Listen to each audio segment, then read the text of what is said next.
What up, y'all? I got this something from Tanner Adell.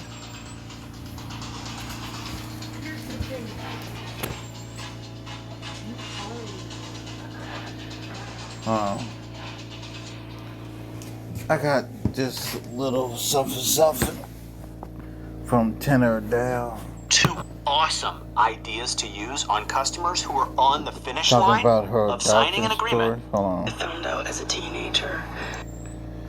Okay, let me try that again.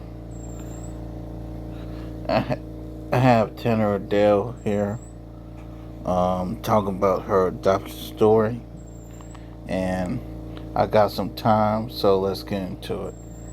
That I was the product of an affair, that my birth mom had a husband and kids, had an affair, and kept me and placed me for adoption. And once more, shout out to River TV for guys? this. It's your girl Riva, and I'm back again with another video. So in this video, we're actually going to be talking about the adoption story for country singer Tanner Adell. If you don't know her, she is, like I said, a country singer. She is most recently known for a collaboration that she did with Beyonce on her Cowboy Carter album. So this story has actually been going pretty viral.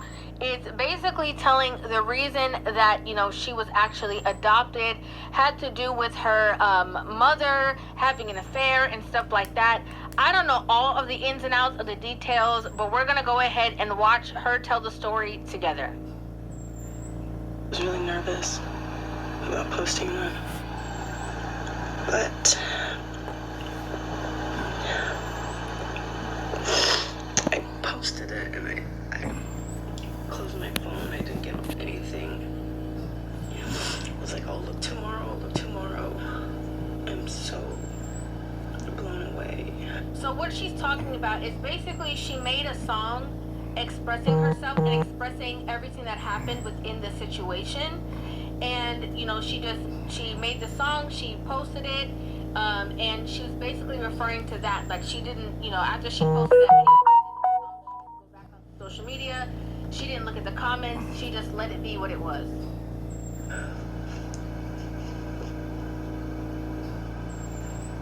Thank you so much for all the comments. This is gonna be a really vulnerable time for me, but I really think that someone needs to hear this. This is probably gonna need to be in a couple of parts. But as a lot of you know, most of you know, if you don't know me, I'm Tanner. I make country music, and I was adopted. The things that I knew were that I was born in Lexington, Kentucky. You know, a lot of the things I didn't know until much later, but I found out as a teenager that I was the product of an affair, that my birth mom had a husband and kids, and when he was deployed, had an affair, and kept me and placed me for adoption. I was adopted by a family that had already adopted 2 boys, so my older brothers, and were members of the Church of Jesus Christ of Latter-day Saints, or the Mormon Church. That in itself is like a whole other story, but I was always very different especially from my adopted mom. I really felt like nobody understood me, and just wanted to know why I looked this way, why I love to dance and sing, and it felt like sometimes I wished that I had a mom I really related to. So obviously we're starting off pretty strong, right? So basically she's saying that she was adopted. She found out that she was the product of an affair, and basically the mom did not know who the daddy was. Okay, and so because of the confusion or her being afraid of, you know, if maybe this child will come out looking just like the man I had the affair with or whatever the case, she decided to go ahead and put this child up for adoption, in which she was then, like she said, adopted by a completely different family. I'm going to assume that maybe the people that she was adopted by, like they were probably, you know, maybe white American. And I'm going to say this too. Tanner did not ask to be here. And the fact that the birth mom just threw her away like trash, honest to God, pisses me off. She's obviously mixed, and so she just felt like super detached and probably had some kind of resentment for her mother for not being there. Related to. As she should. This is something that is hard to understand unless you have experienced something like this, or especially if you're adopted. That there's always a little bit of feeling abandoned and like you were given away. Like maybe you're not worth as much. I struggled with that. I really struggled with that. And I love painting my nails, doing my hair, doing my makeup in my bedroom. And my adopted mom is, you know, we have an amazing relationship now, but it was not easy for a long time. And I always say I'm like Free People. She's like Ralph Lauren, like.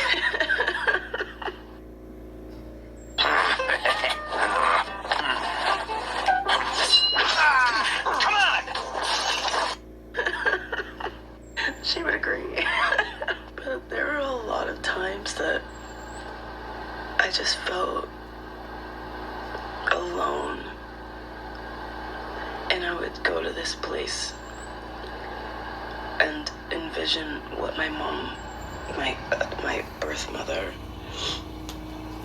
looked like and smelled like. I think that this is very trifling, and the reason why, just so far, I think it's so trifling is because her birth mother had already had children. Yeah. Right? So it's not like this is this woman's maybe first child. She doesn't know who the father is, whatever. This woman already had 3 kids before Tanner Adell. So this is why when I heard this story, I got super pissed off about it. Because you already have 3 kids at home, but this one here, you decided to throw away like she was garbage. She doesn't want to, obviously, you know, take it out on the child, so she's deciding that I'm going to keep the baby and then give it to a better family. This is not like it's somebody who's probably, you know, in poverty or in an impoverished situation and can't do better for herself, a young person. Like, there's none of that. This is a grown woman who had a husband, had a stable family life, had children prior, and instead of just owning up to whatever the situation was and being truthful, in order for her to keep hiding her secrets, she went ahead and put her child up for adoption. And now you have this child in the world who is trying to navigate life with all of these questions in her mind, and rightfully so. And I think that it's important And to a whole bunch of questions. or these stories, because a lot of times there's only a negative narrative against men being a bad father or a bad parent or not being. There's also piss poor mamas out here too. You know, so many stories that are swept under the rug of women doing the wrong things. Talk about right? As mothers. Same thing we've seen with like the Kurt Franklin story. Like, there's a lot of people who speak up and say, you know, this whole gaze of all women are right and all mothers are perfect is shattering. And I think rightfully so.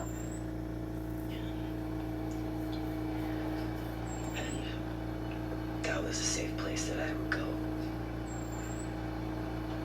I didn't know much about my birth family or their situation or my birth mom's situation, and it always scared me a little bit.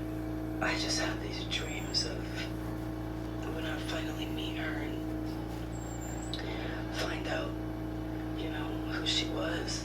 I always saw my friends, my girlfriends, you know, as a teenager, and friends that were so tight with their moms. It was like so obvious, and I knew that there was just something different, and some sort of like chemistry, just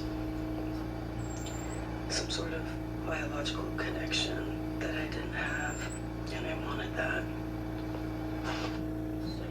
A lot of times, like I said before, you know, we talk a lot about the dad not being there and the impact that it has, and it does have an impact, right? If a father is not around, if a father's not in the home, and also if a father does not have a relationship with his child, of course that's a major impact. But a lot of times we gloss over the mother wound that a lot of women are carrying. You know, some women have a mother wound, a strong mother wound, and their mother was in the house with them. It's just how their mother treated them, or disregarded them, or didn't care about them.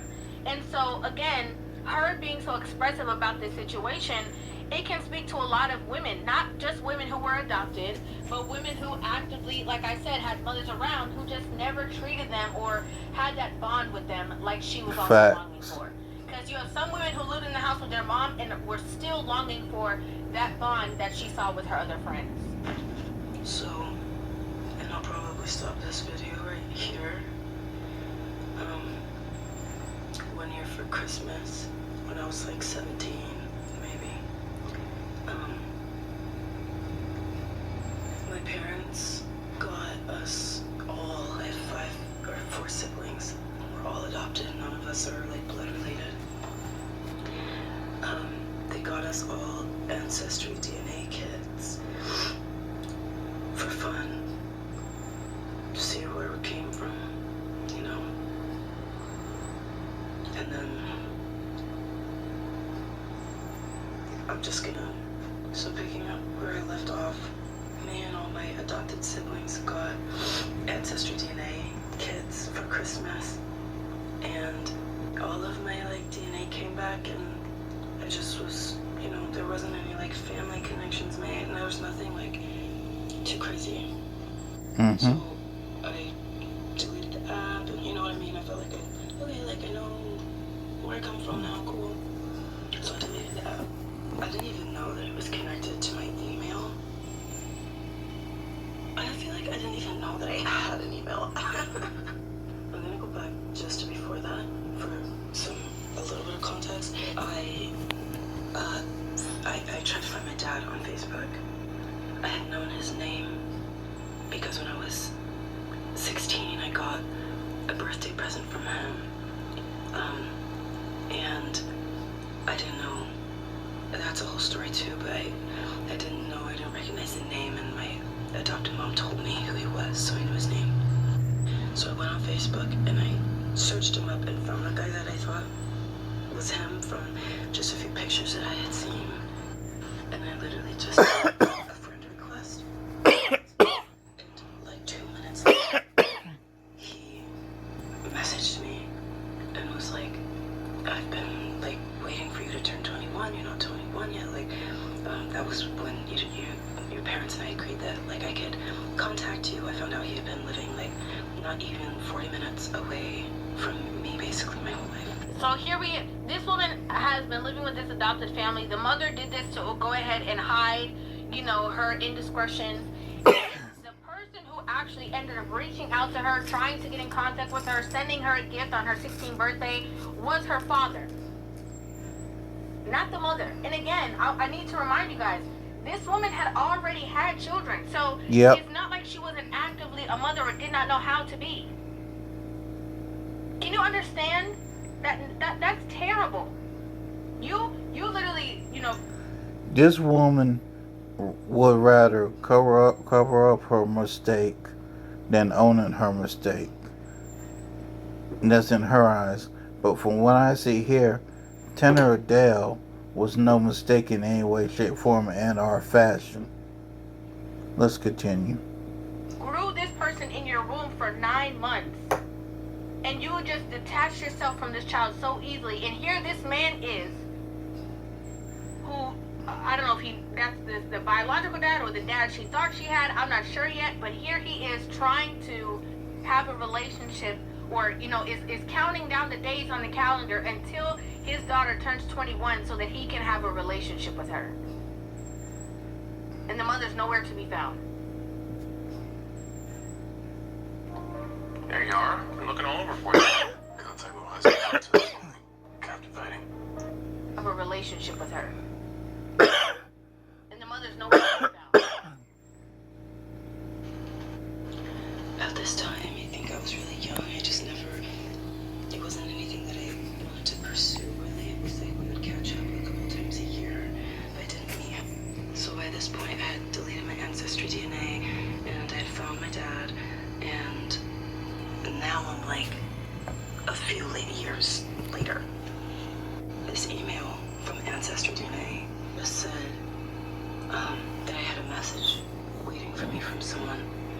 He said, "Hey, my name is blank." I was saying Joe. "Hey, my name is Joe, and I think you're my sister." And by this point, I had known from finding my dad that this was information that I didn't find out through my adopted parents, and maybe I wasn't supposed to fully know about, but I had known from talking to my dad that there had been an affair. And I think actually one of my brothers, one of my adopted brothers, also had told me that he remembered when he was younger that there had been an affair, and I was that baby.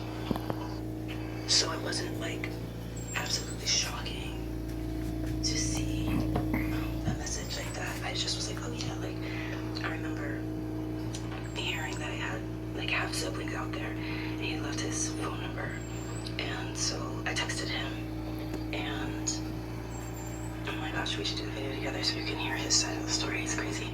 So it was her actual biological father that she connected with, and again, it was all solidified constantly that she was a product of an affair.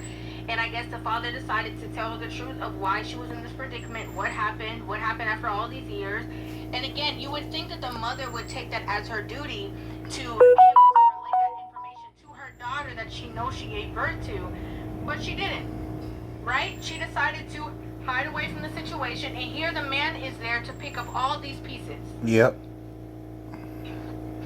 No accountability whatsoever. Looking for me for most of his life, and had tried literally every DNA test that he could get his hands on, and Ancestry DNA was the last one left that he did, and finally found me. So we got on the phone, and we're like, I had never seen someone that looked like me, and so we're sending pictures of our hands to each other. I was like, we have the same hands. And I was like, are your ears really small? His ears are so small. And I was like, oh, my ears are so tiny. All these little things. He was like, do you have a freckle on the inside of your, is it my right or my left? I think it's my left. Of your right thigh. And he was like, we all have it. It was amazing. So we started just looking at our family tree together, and looking at it, there are these things called centimorgans on Ancestry DNA, and basically they're just Ancestry DNA's way of giving you numbers that tell you how related you are to a person. So the higher your centimorgans are, the more related you are to them. So we're looking at our centimorgans and realizing that they're pretty high. I don't know the specifics, but half siblings are 2,000 centimorgans. Your uncle is 600 centimorgans. It's kind of like that. And we were past 3,000, which is weird. So we're looking at our family tree, and my brother notices that we share an uncle on his dad's side, his dad's brother. So my birth mother's husband. And we just kind of sat there, and So this woman actually ends up finding out, basically through her brother, that this woman gave up her affair baby for adoption because of the fact that she believed that the man she was having the affair with was the father of the child, and she did not want to be outed, right? Only come to find out that the whole time her actual husband, even though she was having an affair, was the actual father of this girl. So basically, she put this child up for no reason, for adoption. Damn. For absolutely no That's reason. some So this bullshit. child has to, go through all these growing pains with this separate family, being separated from her, her siblings, feeling lost and alone in the world, longing for her mother, her mommy, her siblings, all of that, for no reason. Again, because that woman decided to cheat on her husband. Yep. And thought that this was going to, I guess, out her in this situation. It's really all a blur, but realized that we were full siblings somehow. We assumed that my birth mother must have already been pregnant with me by her husband before she had an affair. Trifling. And Trifling. To Trifling, show the trifling. lengths some women will go to just to avoid accountability. Like, these are the limits. They'll put a whole child up for adoption, close the adoption case, nobody can contact me till 21, don't tell her where I am, don't find me, none of that. Leave me alone so that I don't get caught up in whatever it is that I did. This is crazy. Crazy story. And mistakenly assumed that I must have been from this other man.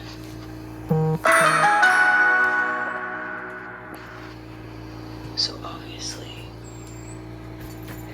the first thing that I asked was like, do you think she knows? Like, what is this gonna be like? What is happening? Can I meet her? Does she know you found me? Like, what's going on? I'm at 7 minutes. This is trifling, okay? And I understand. And again, when a woman has a mother wound, that void is very hard to fill. Like, it cannot be filled by anybody else but that woman. And it doesn't matter if that woman is toxic, drama, causes contention, whatever the case is, because that is her mother, she's going to want to have some sort of, relationship with her, regardless of abandonment, right? And imagine this, the man is the one who reached out to her.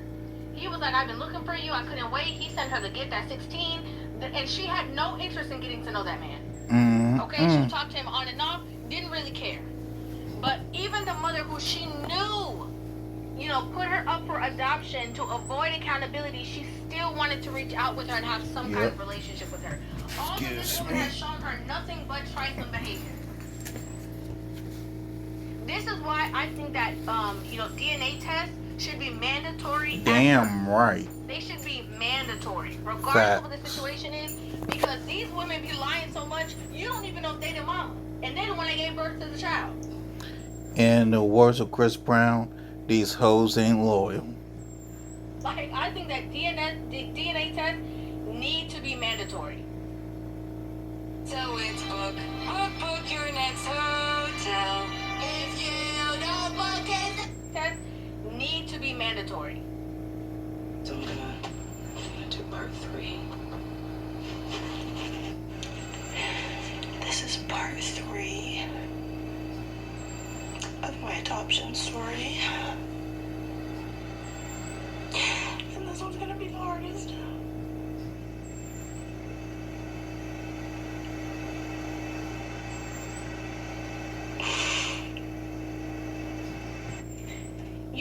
When I did the conversation of Dr. Umar and his daughter, a lot of people are like, oh, you know, you're not compassionate, you don't have any sympathy for women and this and that. I am so compassionate, right? Like, I'm so empathetic and sympathetic, right? But the problem is that I always feel like a lot of the anger that goes towards these men oftentimes is misplaced. Like, before you are angry with this person and you don't have their side of the story and you've never had a conversation and you don't know what's what, like, a lot of times you need to, instead of just siding with your mother and her bitterness and her anger, you need to ask questions. You do. Because the same way that this woman is pouring her heart out based off of what her mother did and being put in this situation, you know, the same way that Dr. Umar's daughter has been crashing out all over the internet.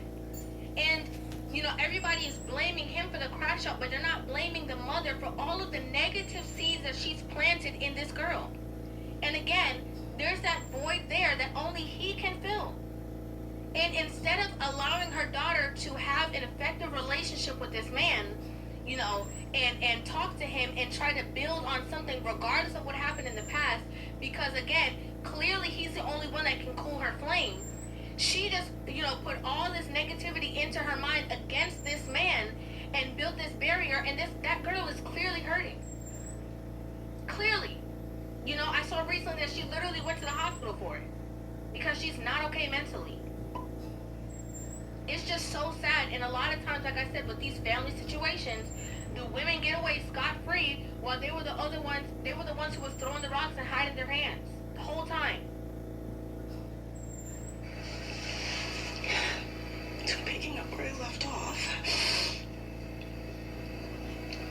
my first question was, does she know that you found me?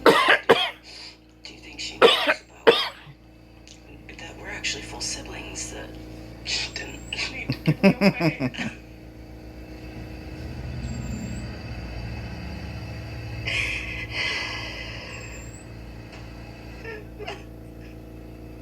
That's when you told me that she passed away 5 years before I was able to find me. Damn.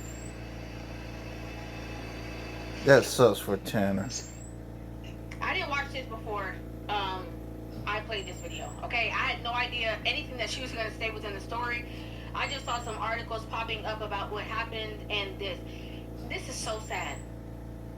This is so sad. So that woman, you know, again, to avoid accountability, gave this baby up for adoption, thinking that it was a product of her affair and her indiscretions, only come to find out that that's never what happened. She had no relationship with her daughter the entire rest of the time that she was living. Again, to hide from this situation, only to find out that none of that was necessary. So the redemption that...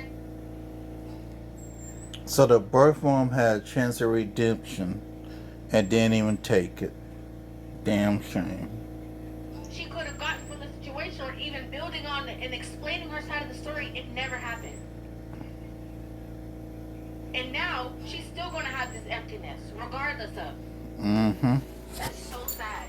That's literally But she chose to for that emptiness. She didn't have to choose that. I had just now met finally got my full brother, and I was very composed on the phone. Okay, that was it, and I moved on, and I just asked for pictures.